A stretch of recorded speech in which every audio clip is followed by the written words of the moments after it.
दे रहा हूँ मारूफ शख्सियत मुमताज तजज़िया नगार जनाब मलिक खुर्शीद अहमद आवान साहिब, मरकजी सेक्रेटरी जनरल पाकिस्तान मुस्लिम सेंटर नून कोएट।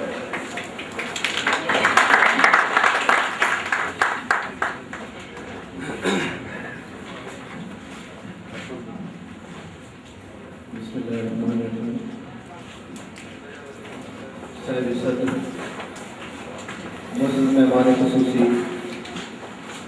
दीगर अस्सलाम वालेकुम वरहमतुल्लाहि वबरकातुहू। जैसा कि आप जानते हैं, आज की इस महफिल का इनेकाद पाकिस्तान मुस्लिम सेंटर लेबर विंग की सदर मोहम्मद ज़ुबैर शरफी और उनकी पूरी टीम ने किया। मैं इस प्रोग्राम पर उनको मुबारकबाद पेश करता हूँ। पाकिस्तान के हवाले से अगर हम मौजूदा हालात को देखें तो मैं ये समझता हूँ कि ये हमारे लिए, हम सब के लिए अफसोसनाक और परेशान कुन है।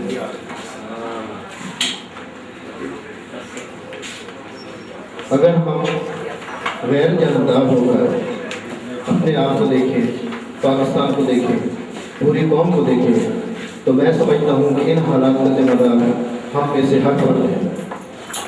पाकिस्तान किस तरह वजूद में आया, ये एक बहुत बड़ी दास्तान है। इसमें दर्द व अलम है।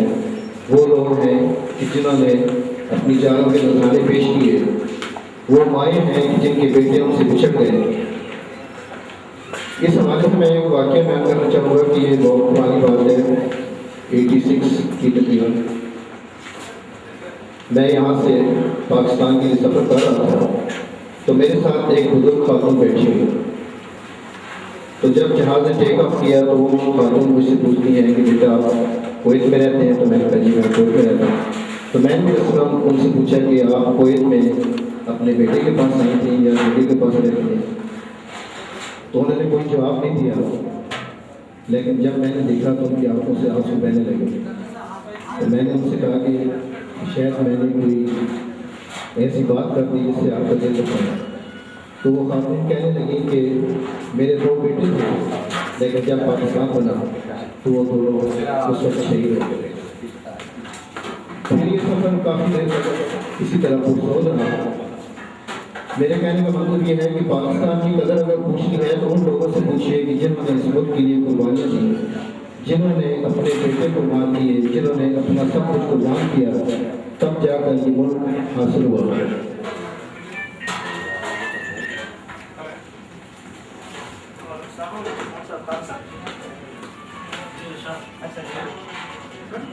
आज हम जिस राहनुमाई का शिकार हैं, आज के मौजूदा हालात में हमारे यहाँ बिजली की किल्लत है, पानी का फुकदान है।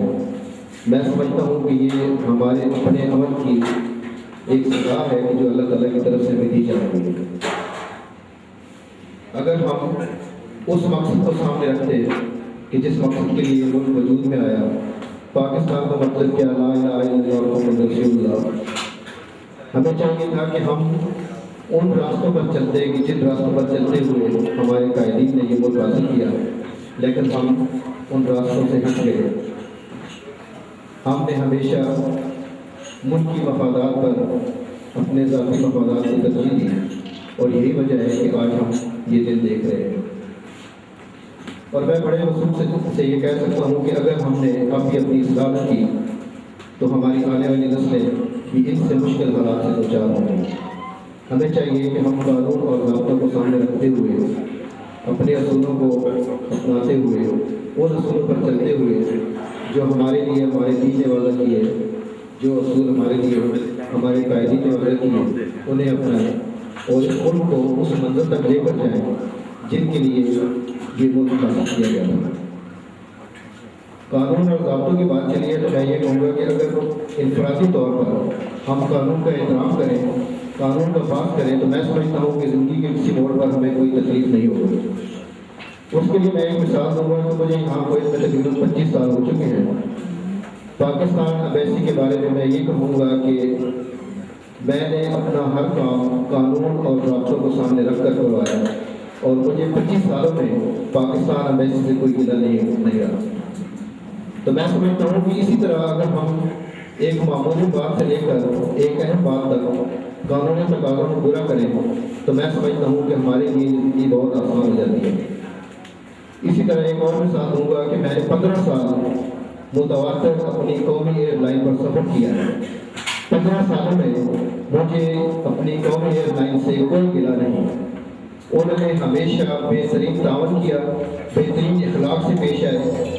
آج جب لوگ یہ کہتے ہیں کہ قومی ایئر لائن میں یہ خامیاں ہیں، یہ خرابیاں ہیں، اگر ہم اپنے آپ کو دیکھیں کہ ہمارے اندر کیا خرابیاں ہیں، اگر ہم اپنی انفرادی خرابی کو دور کریں تو میں سمجھتا ہوں کہ یہ ساری گلیشیں دور ہو سکتے ہیں. ہمیں چاہیے کہ ہم اپنی اصلاح کریں، ملک کی اور قومی فرض کو پہچاننے کی کوشش کریں، اور میں سمجھتا ہوں کہ انشاءاللہ آنے والا کل ہمارا ہوگا اور ہمارا ملک ایک مضبوط پاکستان بن کر ایک مضبوط ملک بن کر دنیا کے سامنے آئے گا.